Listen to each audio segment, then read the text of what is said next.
Hi, welcome back to Cap at Home special Monday series.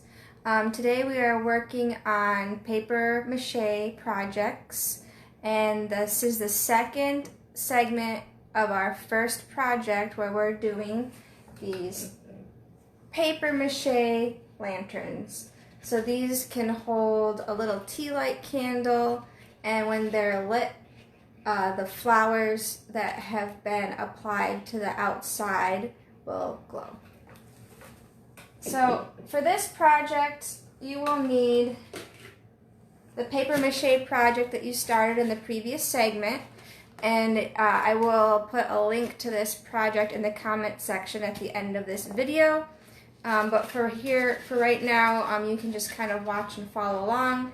So what we're going to need is your paper mache form, a paintbrush, some scissors. There's a link in this comment. I know it's really long, but there's a link in this comment about pressing flowers from a previous Cap at Home video that I did. And so I have some pressed flowers in the pages of these books. But you can also use any decorative plant material like leaves or grass, anything that you like. But I have in here some clover and some other things, so we'll get to that in just a minute. This is the mixture that we're going to use to apply the outer layer. So it's just half white Elmer's multi-purpose glue wall and water. So it's just a basic 1-to-1 ratio. And I have a little bit in here from my last project, but I will probably need some more. So I have, here's the jug, and it's just this Elmer's like standard glue. I also have applicator tip bottle of glue. It doesn't matter which kind you use. I just happen to have this super fun glow-in-the-dark glue, just for in case some of the plant matter, if it gets like kind of stubborn, it's nice to have a more concentrated amount of glue to keep it from peeling. Alright, and then to keep the petals or any other material from coming off, you're going to want some tissue paper. I have these white napkins. They're just single ply and they are slightly textured, but for this project it doesn't really matter. I just like using this as my tissue because it is very convenient. So I'm going to start by tearing some pieces of this napkin in for the project, and they don't really have to be any particular shape or size. To make the paper mache structure, I suggested long strips that are about 1 inch wide. For this, though, they don't have to be any particular size or shape. I'm just going to make a bunch of different pieces, like anything like this or smaller will be perfect. And you don't have to worry about straight lines or edges. I actually like the torn edge because they're just a little bit more easy to like get that sort of rounded shape, which is good because we're covering sort of a semi-spherical object. So I'm just going to tear up some of this tissue.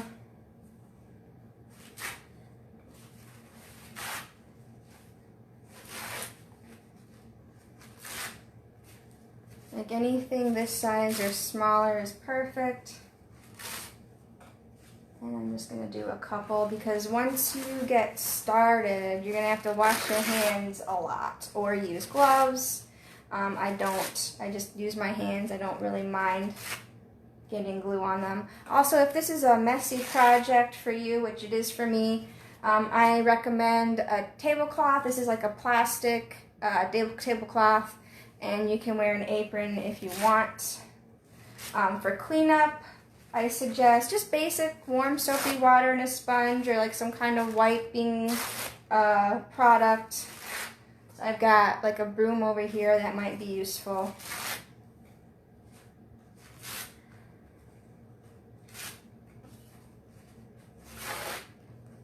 But the trick is with the glue, especially to get it, if you get it somewhere you don't want it, to get it before it has a chance to dry, especially if you have a wood surface you're working with, because it just tends to be porous and it'll just get into the like little grooves in the wood. So I'm just going to do a couple of these. If you don't have a plastic tablecloth, you can also cover your surface, your work area, with like wax paper or anything like that. I recommend using something that's like smooth like this, because as you apply the glue to the paper mache, you're going to want to flatten the bottom of your lantern so that it doesn't roll around like that. Like, you just want it to sit flat. Like this one is flat, just very slightly flattened, so it just kind of stays more or less in place.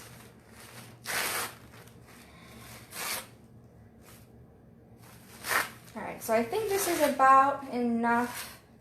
You don't need more than one layer for this project. I have two that I'm going to kind of work on today, so I just want to have enough for both of these. Also, for cleanup, I have a garbage can right here with a bag in it. There's just a little bit of wheat paste, like powder, inside this one, so I'm just tapping out the rest of it. So that is about enough tissue paper. This is about 2 or 3 napkins just completely torn into pieces about this size. So I'm just going to go ahead and get started here. I am going to start off by pouring some of this mixture just directly into the bottom of my paper mache form.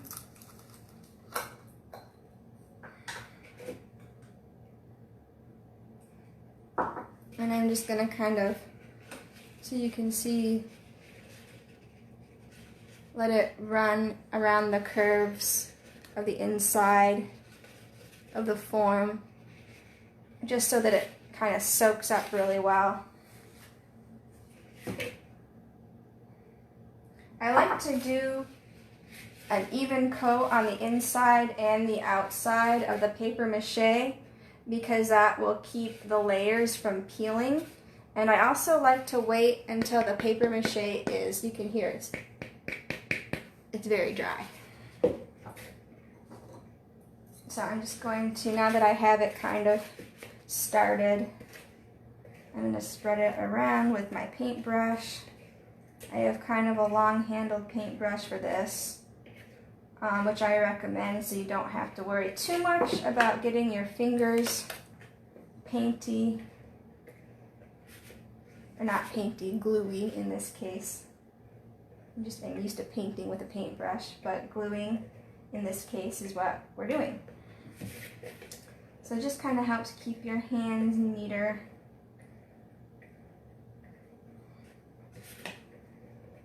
So as you can see, for this project I used some scrap paper. For my first one, for the paper mache portion of the project, I used newspaper. But after doing this a few times, I found that for this particular project, I get the best effect if I use solid paper. Like, it doesn't really matter what color, as long as it's one solid color. It was pointed out to me that with this one, it's kind of hard to tell that there's flowers on the outside of it, because you can see the newspaper through the tissue. So I didn't do any others like that. And then with this one, we'll see how it looks, but I do have scrap paper on the inside.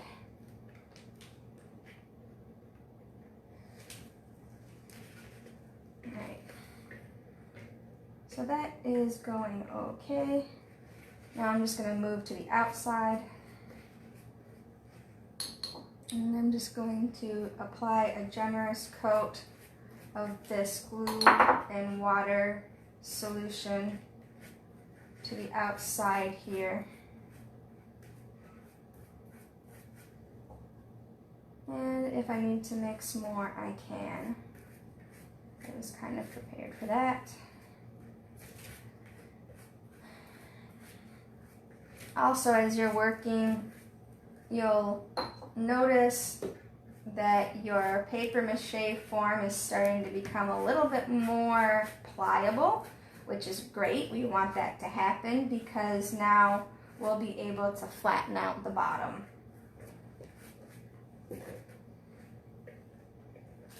One more thing that you might want to have on hand, actually two more things.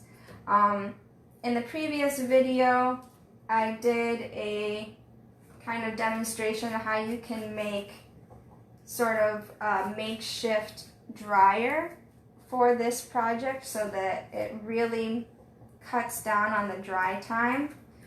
So I have a paper shopping bag and a hair dryer. And I'm going to create kind of like a little temporary oven so that this project will not take 2.5 days to dry, which the first one did. All right, so I'm going to let that soak up a little bit. So if your paper mache project still looks like this, that's why you need the scissors. This one I've already kind of prepped. So this one I'm actually just going to cut the balloon out. And hey, that was not as loud as I thought.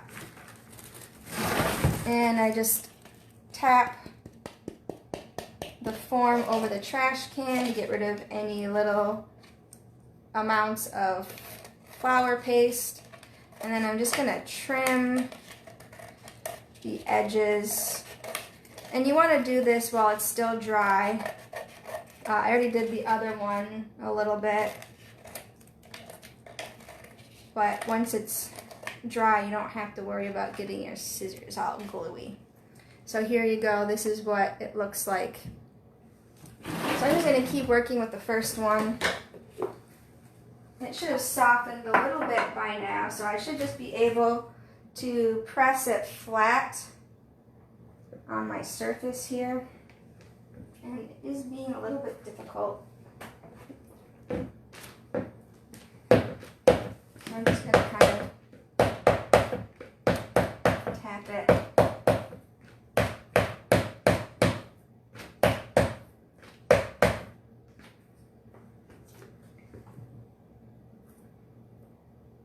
All right, so that one's pretty thick.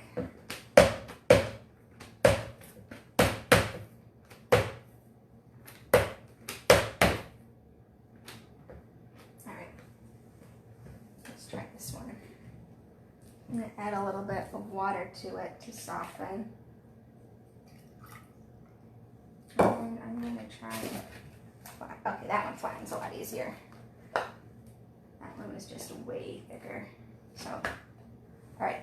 So if you have that problem where it just won't soften up enough, you can add a little bit of water.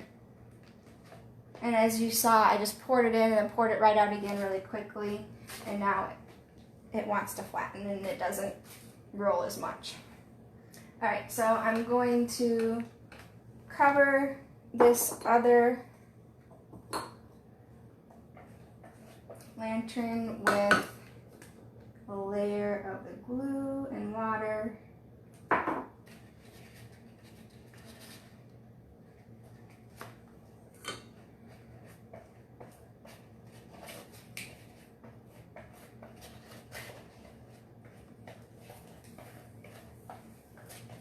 And I have to mix a little bit more, so I'm going to do that.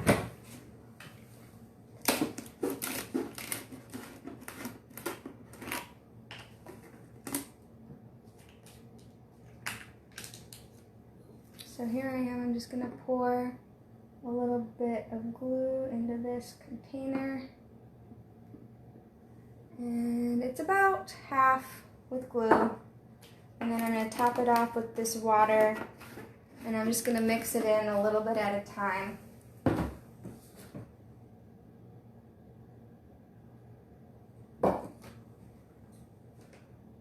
And this is just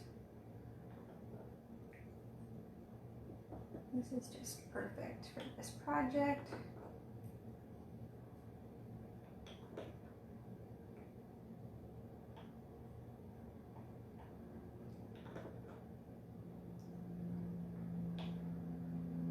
if you use the glue outright, like just without watering it down, it takes a lot longer to dry. So you just want to use as little as possible while still getting the job done. You don't want too much glue because then everything gets soggy, but you want enough glue so that it holds. It's very specific. All right, so I am going to apply a layer of glue to the outside of this lantern, and I'm just going to get the whole thing. That's why having a bigger brush is useful when you cover a large area. We're not really doing any detail painting, we're just applying glue. So a big brush is perfect.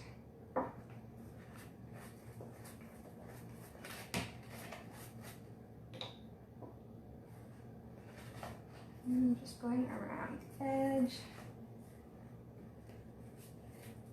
All right. That's that.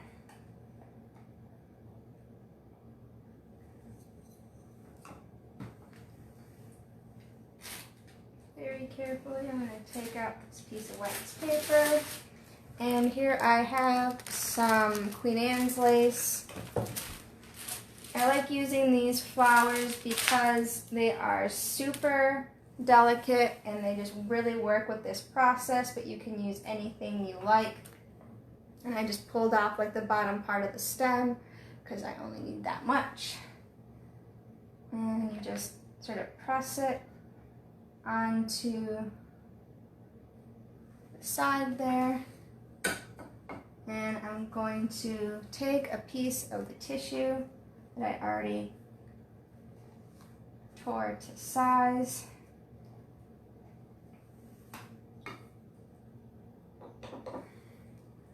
And you just kind of apply right over it.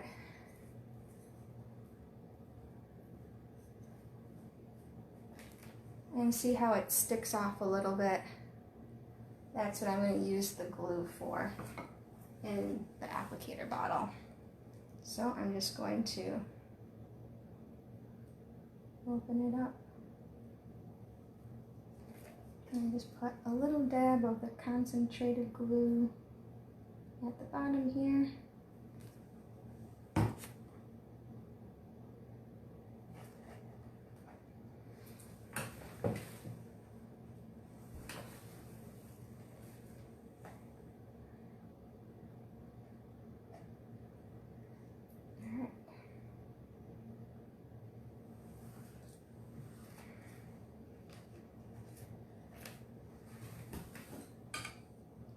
And then I just have my little pitcher of water off to the side. It's just like cool water.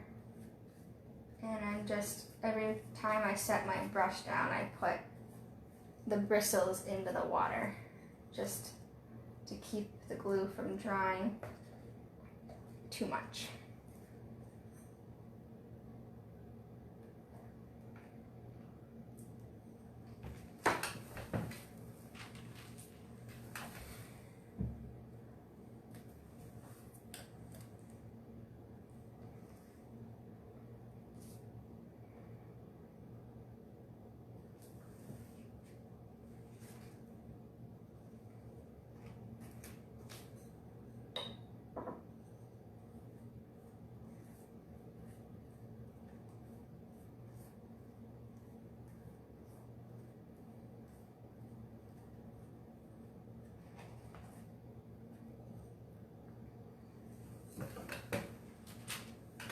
Let's see what else I have.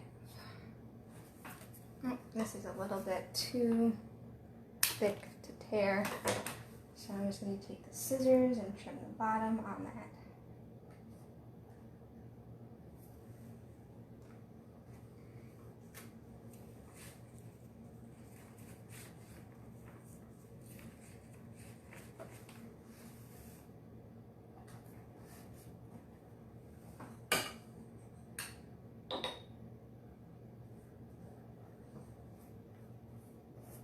All right. Now I'm going to see what else I have. This just doesn't want to stay down, so I'm just going to take it off. Eee.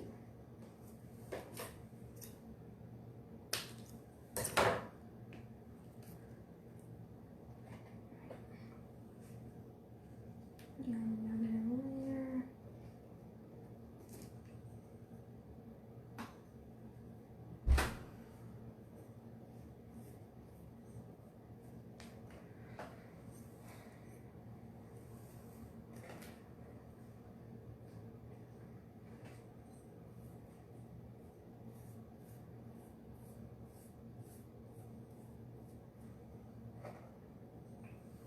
It looks like I have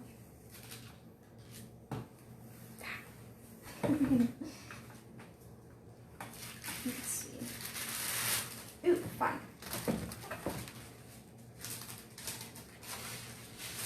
So here I have a piece of clover with the leaf still kind of attached. That's going to be really thick. So I'm going to take the leaf off.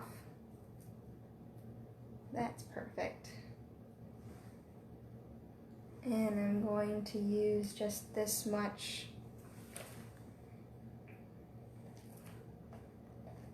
I'm going to put that right here.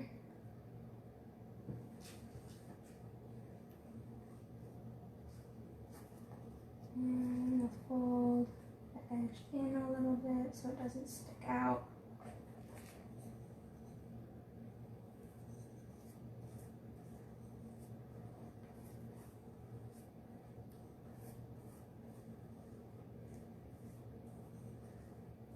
And we are getting nice and pliable now. So that's good news for the other one as you kind of work on applying your flowers and your leaves and your just remnants of the season.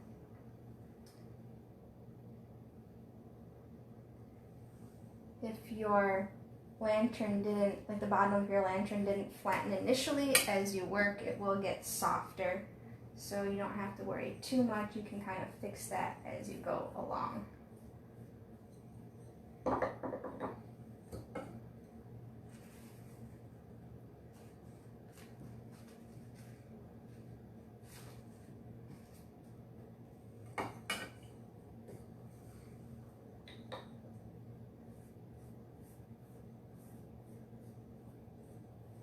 Alright, just a couple of spots left that I want to apply to. This is a nice piece right here that will work out.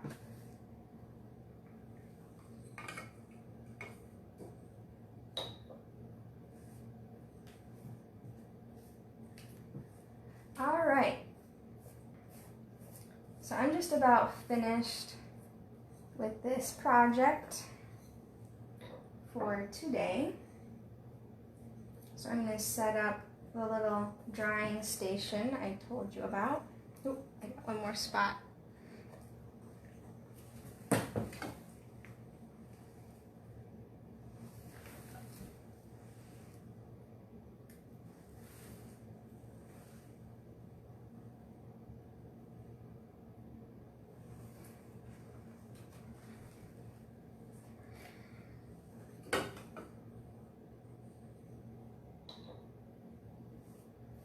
So I'm going to get my hair dryer and I'm going to set up just a little station so that this dries quickly. And as you can see, I have a nice layer of tissue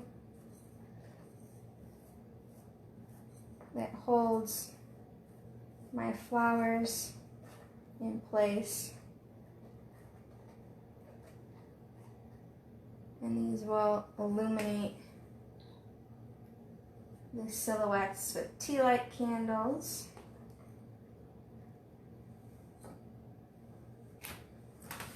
Alright, so this is more or less done. It just has to dry. So I'm just going to give it another little tap onto my table surface. And then I'm going to take this paper shopping bag going to set it up over here if my tripod cooperates. There we go. So I'm going to take this wax paper. You don't have to, but since I have it here from the flower pressing, I'm going to take that so that my lantern doesn't stick to the paper. So I guess maybe you should you should do that. Alright, so you can see I have placed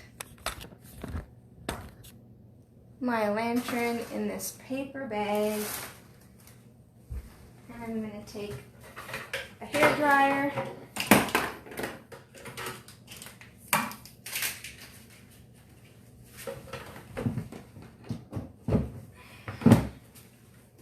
And it's plugged in. So I'm just going to set this up. That's all you really have to do. The paper bag traps the warm air from the hair dryer and sort of directs it in at the project so that it dries faster. And there you have it. So this is my paper lantern project. In the next 2 segments, we're going to go over how you make a paper mache mask. So we're going to kind of start the process over again, but with a few differences.